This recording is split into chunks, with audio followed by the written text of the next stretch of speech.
I'm Lori Cardoza-Moore, and welcome to Focus on Israel.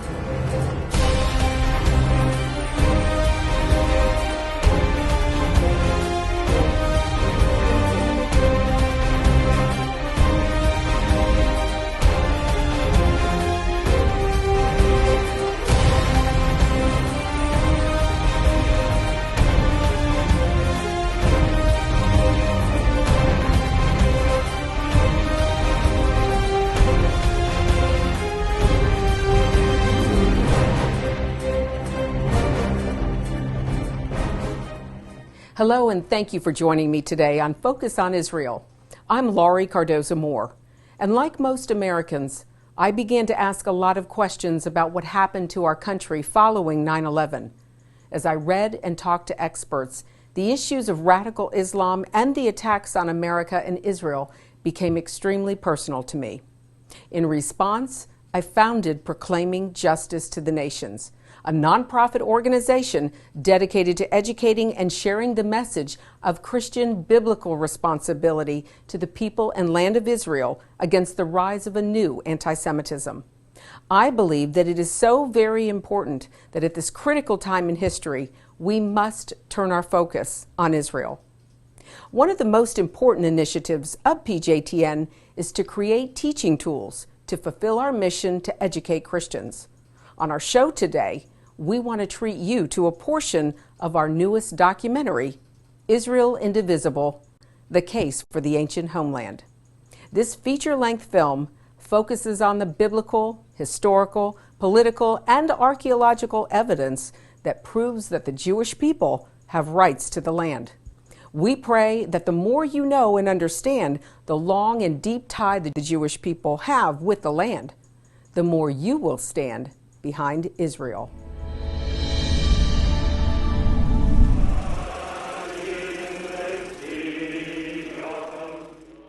On May 14th, 1948, Israel is reborn. The ashes of the Holocaust still smolder as the Jewish people celebrate a homeland and a country of their own after 2,000 years of exile, persecution, and captivity.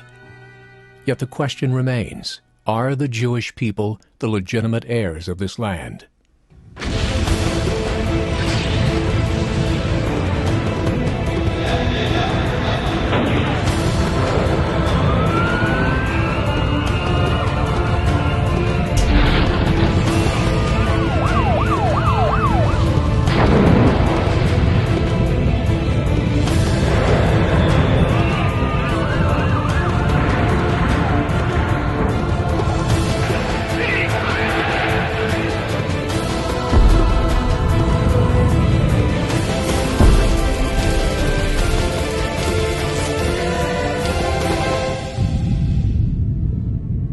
Get out of your country, to a land that I will show you.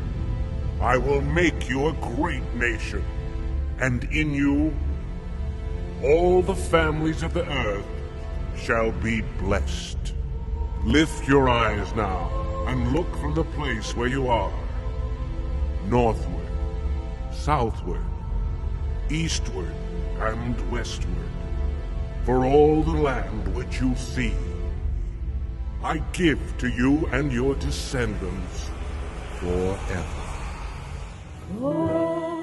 Israel, 12,000 square miles of land that lie at the epicenter of a world conflict, just less than 1% of the world's landmass. A modern country haunted by ancient lies and questions of legitimacy. Accused of being occupiers and thieves, Israel clearly stands precariously against a growing worldwide hatred. What is not clear, is there a solution to the puzzle called peace in the Middle East?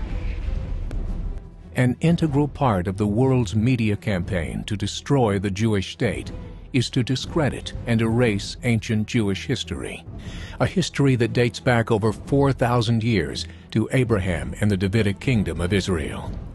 Over the centuries, Israel was conquered and ruled by a succession of superpower empires: Babylonian, Persian, Greek, Roman, Byzantine, Islamic, Christian Crusaders, the Ottomans, and the British.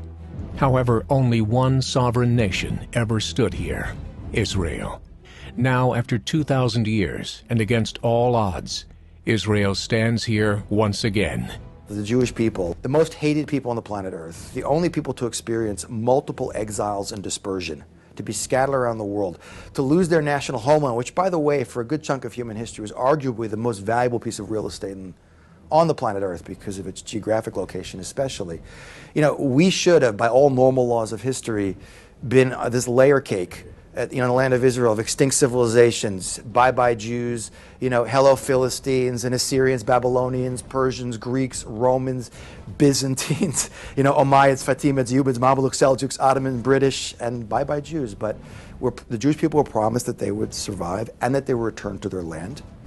And the reality is, in the last century, we see a truly singularly unique event in human history. In 1936, when asked to identify the basis of the Jewish claim, David Ben-Gurion replied, "The Bible is our mandate. But how can a book that many claim to be just a collection of myths and ancient legends support Israel's rights to the land? Even if the Bible supports evidence for an ancient Israel, does it support the modern state? What historical texts outside the Bible give evidence for Israel? Are the many archaeological discoveries that support Israel and the biblical narrative merely Jewish propaganda? Do the international treaties, declarations, and resolutions that created the Jewish state and many of today's Middle Eastern countries still hold a legal basis for Israel's existence?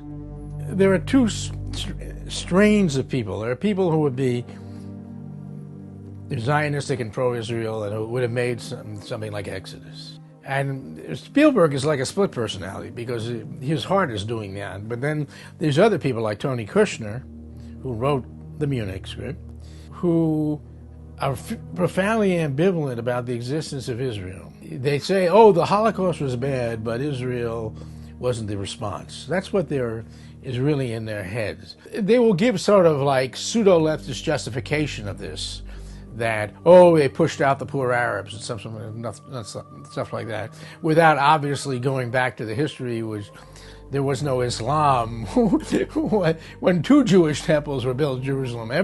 Anyone with even this much knowledge of history knows that. And those people know it too, but they won't look. It's a willful blindness. In order to verify the Jewish people's right to the land, the many aspects of the biblical, archaeological, historical, and legal evidence must be examined. Knowledge is power, and only through examining such proof does it become clear that Israel truly is indivisible. Many of the aspects of biblical, archaeological, and historical evidence for the state of Israel invariably cross over and support each other. As discoveries are made by archaeologists, both biblical and historical texts are proven, and a new light is shed on the ancient information.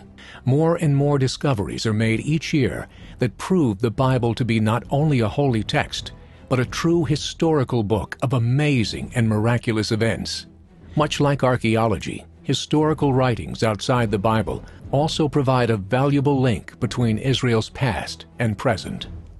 Undoubtedly, the greatest foundation for the Jewish people's right to the land lies in the Bible. The Bible has at least 170 references to the land of Canaan. 55 times it speaks of the land as an unconditional covenant to the Jews, confirming the gift with an oath. 12 of those times God stated that the covenant was everlasting. The Bible is essentially a religious history book. It is a book about God and his relationship with Israel and the Jewish people. It is a book written to Israel, for Israel, and about Israel. Biblical Jewish history began approximately 4,000 years ago in the land of Ur with the patriarch Abraham. If you read through the first book of the Bible, the book of Genesis, which predates the scriptures of any other contemporary faith, you will find in the narrative of Abraham, Isaac, and Jacob the biblical statement that God promised this land to these fathers for their seed forever and ever. And it's clear from the promise that land is part of it. that promise was eternal, and that promise really impacts all of civilization, all of mankind. Even though the promise was made to Abraham and his descendants, yet God in the midst of that promise also says all the nations of the world will be blessed through Abraham. So the question is, how does that work? How does God talk to one man and one family and therefore one people, and have that message be relevant to everybody in the world? Only in a world of archaeology do rocks speak. And in Israel, the rocks tell much of a Jewish presence in Israel for over 3,000 years. I mean, that's the best stuff. The facts on the ground that you can dig out of the ground show overwhelmingly the continuous Jewish presence in the land of Israel. And contrary to what some people like to say, especially the Arab detractors who claim there never was a Jewish presence in the land, the exact opposite is true. The more we dig, the more we find. To make assumptions or statements about what archaeology does or doesn't prove about the Bible based on information that hasn't been turned up, as we say in legalese, lack of evidence is no evidence of lack. After the First World War, the new British Mandate territory of Palestine was the setting of an archaeological renaissance.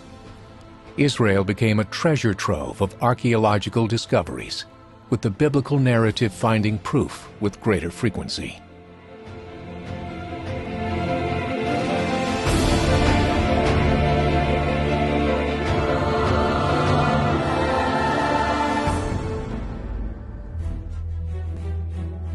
The proof that the Bible supports an ancient country called Israel is undeniable. But does it also support the modern state? Several scriptures prophesy the return of the exiles, the rebirth of the nation, and the resurgence of the land. If we take all of these verses of Scripture together, both Old and New Testament, it is very clear that God made promises to Israel that He intends to keep, and He will keep those promises, and they will be fulfilled to the end. The most striking and prophetic is Isaiah's verse foreshadowing a nation born in a day.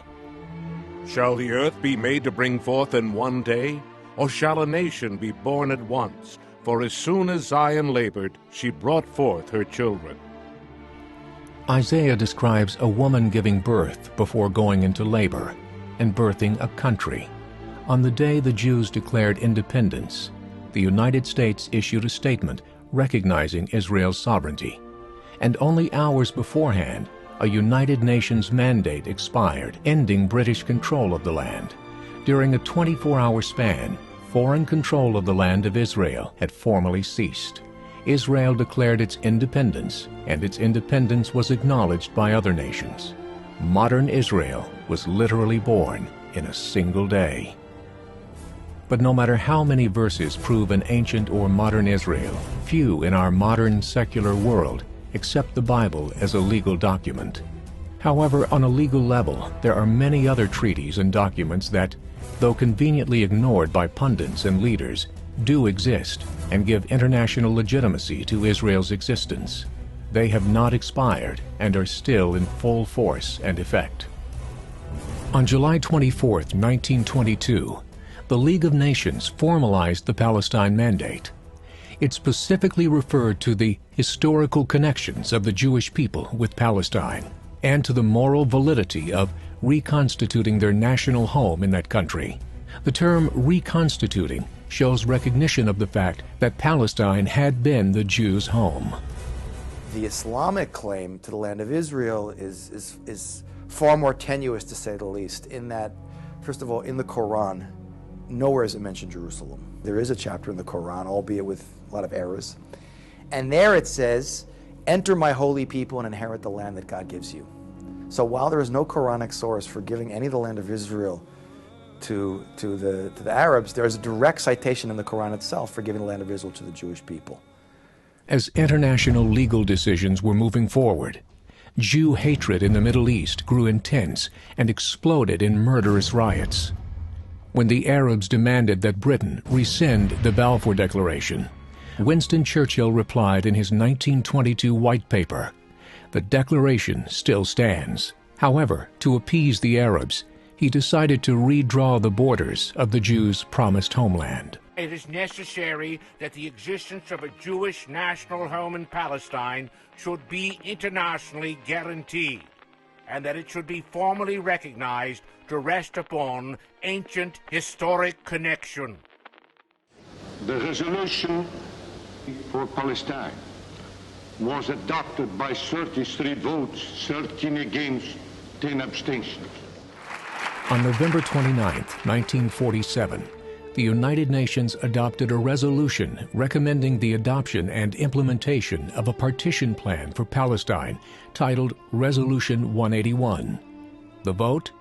33-13 in favor of the plan.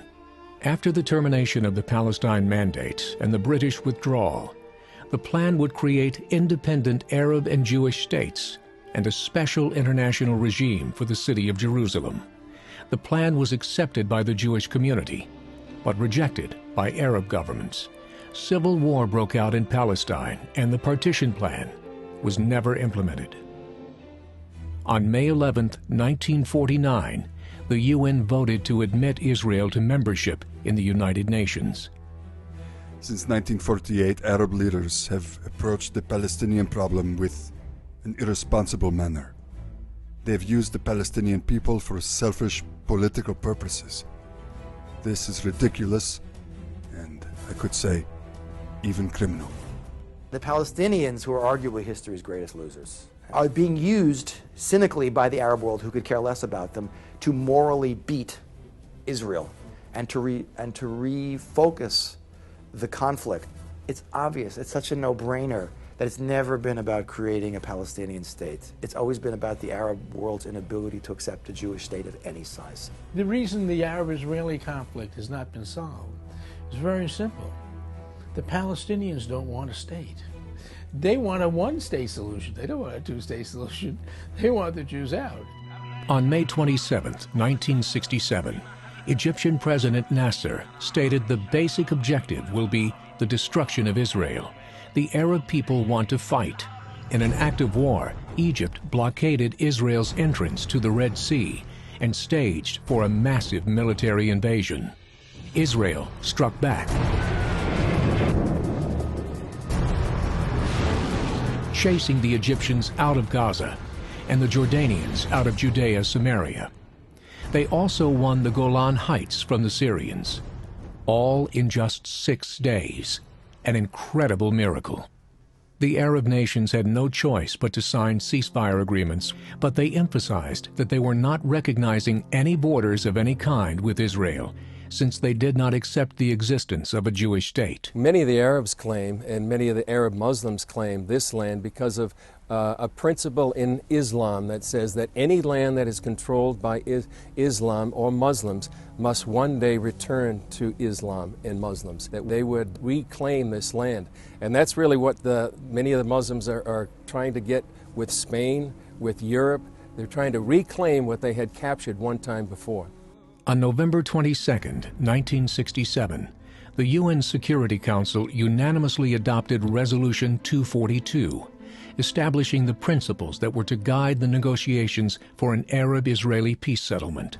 Some people wrongly interpret it to mean that Israel is required to withdraw from all the territories it captured. However, the reference clearly applies only to an offensive war. There is no issue about Israel's legitimate statehood. Israel is entitled to retain territory until there is a peace. International law makes a clear distinction between defensive wars and wars of aggression. Otherwise, aggressors would have little to lose by attacking their neighbors.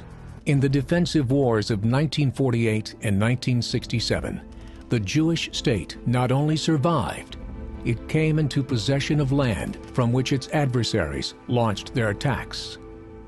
Although miraculously victorious in 1967, Israel was soon stigmatized as an occupier, and the land won was labeled the Occupied Palestinian Territories, a phrase that shapes the orientation and perspective of literally the entire world. In its truest definition, Occupied Palestinian Territory means Israel is illegally occupying land belonging to someone else. In other words, Israel is flouting international law and has no legitimate right to the land she is occupying. And to many, even Israel proper becomes questionable. Thus, the most severe charge against Israel is a legal one.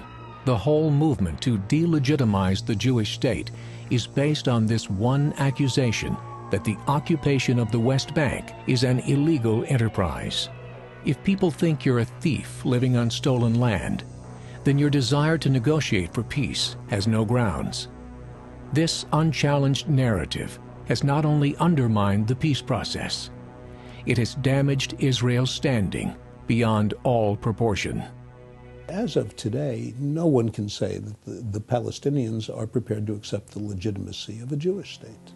They're clearly not, and they express that in a multitude of ways. I don't believe there will be a settlement of any kind, of any lasting kind, until the Palestinians are prepared to accept the existence of the State of Israel. It's explicit in Hamas's charter. Their objective is not to have a two-state solution with somewhat different borders than Israel wants. When they talk about occupied Palestine, they mean Tel Aviv. They want to destroy the Jewish state.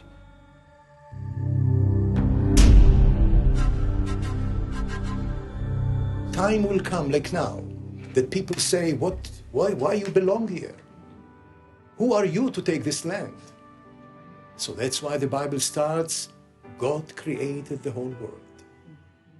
And he divided the land to the nations. And he gave Israel, the land of Israel, to the people of Israel. Because spiritually, that's where they belong. Insofar as the legitimacy of the Jewish people to stay connected to its land, which it always has throughout 2,000 years, that is beyond reproach and attack, even though the enemies of Israel insist that, no, today's Jews have no connection back then, or they'll argue theologically, that policy ran out. Israel's international birth certificate was validated in many ways by the promise of the Bible, by the uninterrupted Jewish presence from the time of Joshua to today, by the Balfour Declaration, the San Remo Resolution, and the League of Nations mandate, by the United Nations Partition Resolution and Israel's admission to the UN, by the recognition of Israel by most other states, and, most of all, by the society created through the decades of striving to build a dynamic and national existence. The evidence for Israel is overwhelming, from archaeological science to historical records to biblical scriptures to political resolutions and laws. There should be no dispute as to the rights of the Jewish people to all the land the Roman Empire called Palestine. After over 2,000 years of exile, persecution, and genocide, the rebirth of the Jewish homeland in 1948 was truly an act of God. The miracle of our age is that after 2,000 years, against all odds, with all the pogroms and with the heinous Holocaust, the Jews came back. When you see a Jewish people who, after 2,000 years of dispersion, has reunited and it's working and it's worked and it's glorious. I'm excited about the opportunities to live in this land when we've done it.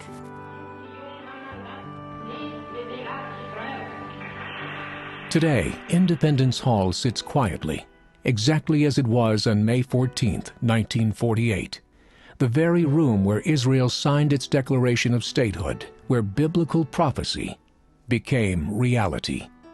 In that room, you're sitting there, and I felt the presence of God there. As a Christian, as a believer, I felt his presence because I saw his promise actually manifesting in that location, even though it had taken place decades before I got there.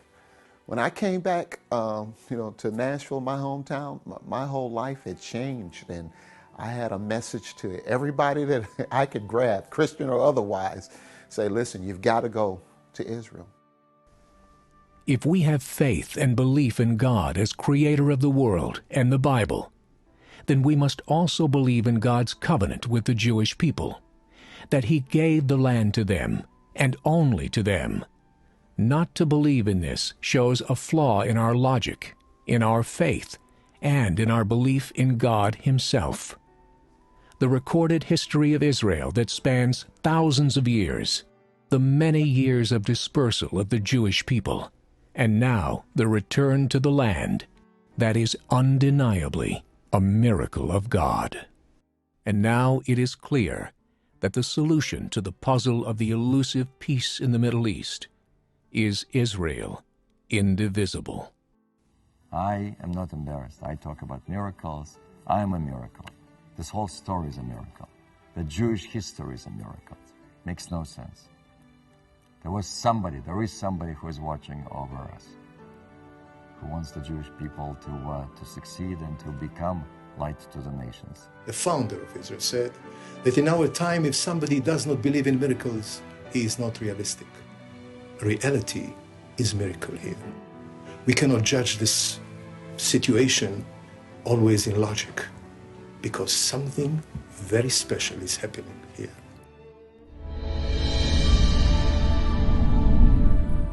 If you enjoyed that portion of our new documentary film, please go to our website and order the full-length version and share it with your family and friends. The time to stand up is now. Be a leader in your community and in your church. One person can make a difference. Get involved and support pro-Israel organizations such as PJTN. Call your senators, your congressmen, the White House. Let your elected leaders hear from you. Visit our website to learn more, sign up to receive free newsletters, action alerts, daily blogs, and order our films to share with others. God bless you, and thank you for all you do on behalf of our Jewish brethren and all Israel. We'll see you next time on Focus on Israel. To support this program, send your tax-deductible gift to Proclaiming Justice to the Nations, P.O. Box 682711, Franklin, Tennessee 37068. You can also support PJTN online. Visit pjtn.org or call 1-877-873-9020. Anti-Semitism has reached epic proportions, and Israel is now surrounded by nations who seek its destruction. For Israel to lose just one battle would mean losing everything. As Christians, it is our biblical responsibility to stand with our Jewish brethren and Israel. PJTN needs your help to reach more Christians with this urgent message. Please visit our website to become a member today and order our award-winning documentaries. You must decide that you won't be silent. Sign up now at pjtn.org. God bless you, and thank you for your support and prayers.